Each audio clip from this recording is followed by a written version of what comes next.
প্রথমবারের মতো দক্ষিণ পূর্ব এশিয়ার প্রায় ১ ডজন দেশ নিয়ে বহুপাক্ষিক সামরিক মহড়া করতে যাচ্ছে ভারত।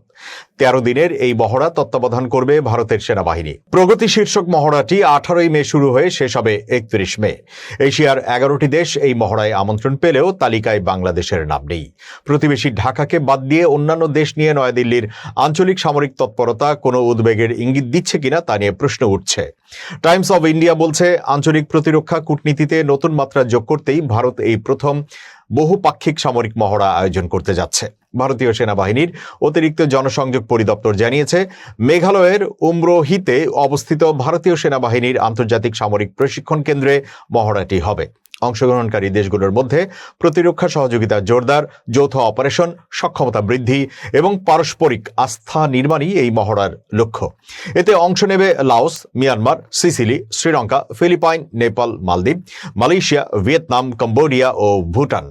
এক্স পোস্টে ভারতীয় সেনাবাহিনী জানিয়েছে, মহড়াটির মূল ফোকাস থাকবে সন্ত্রাস বিরোধী ও বিদ্রোহ দমন অভিযান।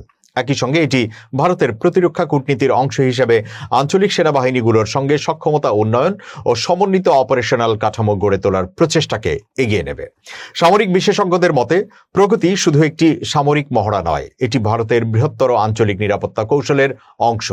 বিশেষ করে ভারত মহাসাগরীয় অঞ্চল ও দক্ষিণ পূর্ব এশিয়ার দেশগুলোর সঙ্গে নিরাপত্তা সহযোগিতা জোরদারে দিল্লি যে বহুপাক্ষিক কাঠামোর দিকে এগোচ্ছে, এই উদ্যোগ তারই প্রতিফলন।